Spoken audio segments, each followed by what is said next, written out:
सभी किसान साथियों को राजेश कटारिया तरफ से नमस्कार। आज भी हमारा स्पेशल विषय होगा जैविक खेती में कामयाबी का सबसे बड़ा जो सूत्र है वो क्या है, कैसे उसको करें। तो साथियों, वीडियो में आगे बढ़ने से पहले सभी साथियों से अनुरोध करूंगा, जो नए साथी हैं चैनल को सब्सक्राइब करते और वीडियो को ज़्यादा से ज़्यादा लाइक करें और अच्छी लगे तो अपने साथियों से भी शेयर करें, क्योंकि आने वाला जो समय होगा वो जैविक का होगा। जो किसान भाई अभी से जैविक खेती की शुरुआत कर लेगा वो हमेशा फायदेमंद रहेगा। आने वाले समय में मजबूरी वंश जैविक खेती शुरू करनी पड़ेगी, तो वहां पर उसको कई समस्याओं से जूझना पड़ेगा। तो किसान साथियों, सबसे पहले बात आती है, जब हम रेगुलर कई सालों से रासायनिक खेती करते आ रहे हैं, तो जो भी हमारी ज़मीन के अंदर, चाहे वो सूक्ष्म जीव थे या भाई फंगस थी, मित्र फंगस या मित्र बैक्टीरिया, जब हम regular urea, DAP, potash, zinc, sulphur का अंधाधुंध इस्तेमाल करते हैं, साथ ही साथ हर्बिसाइड का इस्तेमाल करते हैं और कीटनाशक का इस्तेमाल करते हैं, तो उससे जो चाहे जीवाणु थे, चाहे मित्र फफूंद थी, चाहे वे मित्र बैक्टीरिया थे, और जो सबसे ज़्यादा किसान का मित्र होता है वो होता है भाई अर्थ,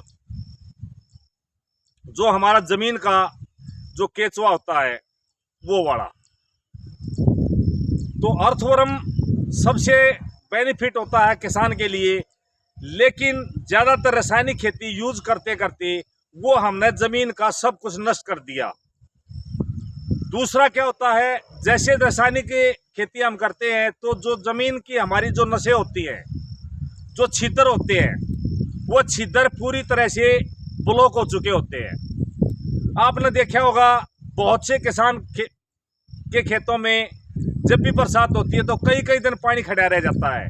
वो पानी खड़ा रहना उस खेत के लिए बहुत ही हानिकारक होता है, क्योंकि जैसे जैसे वो पानी वापसीकरण होता है तो ज़मीन के अंदर जितने भी जो खनिज पदार्थ होते हैं, जो किसान के लिए फायदेमंद होते हैं, वो हवा के द्वारा, वापसीकरण के द्वारा वो सभी उड़ जाते हैं, खाली नमक ज़मीन के अंदर रह जाता है। तो इसलिए जब भी हम जैविक खेती शुरुआत करते हैं तो सबसे हमारा जो पुराना फार्मूला होता था वही फार्मूला हमने फिर अपनाना पड़ेगा। हमारे पुराने टाइम में, आज से लगभग 50-60 साल पहले, हम गोबर के खाद का बहुत ज़्यादा इस्तेमाल करते थे, क्योंकि उस समय गाय भैंस लगभग 80 से 90% घरों में होती थी। लेकिन आज सिचुएशन ये हो गई है, आज हमारी मुश्किल से, चाहे गांव में जा लें चाहे शहरों में जा लें, शहरों में तो मुश्किल से 1-2% ही पशु रखता है, लेकिन गांव में भी आजकल 20 से 30% ही आदमी पशु रखते हैं। पशु रखना सबने बंद कर दिया। तो साथियों, मेन पॉइंट क्या है भाई, गोबर का खाद या वर्मी कंपोस्ट या कंपोस्ट जो भी आपको आसानी से उपलब्ध हो जाए, क्योंकि आजकल गोबरा खाद भी मिलना मुश्किल हो रहा है। तो कई जगह क्या है भाई, गोबरा खाद नहीं मिलता, वर्मी कंपोस्ट मिल जाता है। कई जगह वर्मी कंपोस्ट नहीं मिलता तो कंपोस्ट खाद मिल जाता है, सस्ता मिल जाता है। आप कोई भी खाद ले लें, आप जब भी शुरुआत करें तो लगभग स्टार्टिंग में आप 2 टन से शुरुआत, कम से कम अगर हो सके तो 5 टन, लगभग दूसरी भाषा में कहूँ तो 2 ट्रॉली कम से कम 1 एकड़ में डालें। हो सके तो 4-5 ट्रॉली आप डालेंगे तो आपको आने वाले समय में बहुत ज़्यादा बेनिफिट मिलेगा। साथियों, इससे होगा क्या, इससे ये होगा, जैसे जैसे आप गोबर के खाद का इस्तेमाल शुरू करोगे तो लगभग 2 साल के बाद आपके खेत में ऑटोमेटिकली जो भी सूक्ष्म जीव हैं, चाहे मित्र फफूंद है या भाई आपका मित्र बैक्टीरिया है या भाई आपका केचुआ है, इनकी संख्या आपके खेत में बढ़नी शुरू हो जाएगी।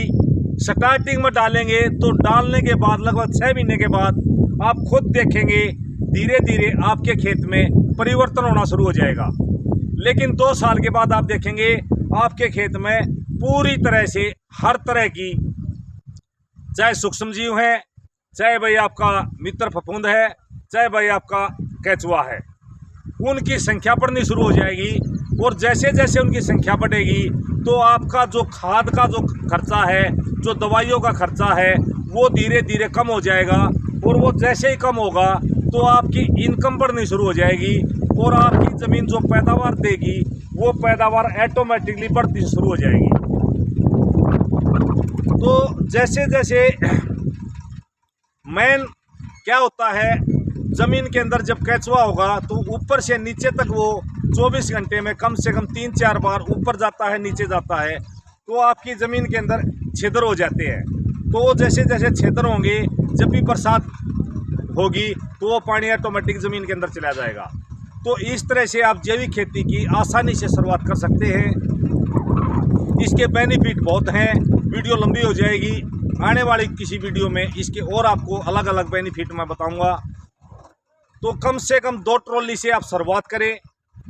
बात आई अभी मल्चिंग की, तो मल्चिंग के विषय में अगली वीडियो में आपसे बात करेंगे। जो हम खरपतवार वगैरह उसकी मल्चिंग करते हैं वो किसान के लिए बहुत फ़ायदेमंद होती है। तो आज की वीडियो में इतना ही। वीडियो देखने के लिए सभी साथियों का धन्यवाद। जय हिंद, जय भारत, जय माता दी।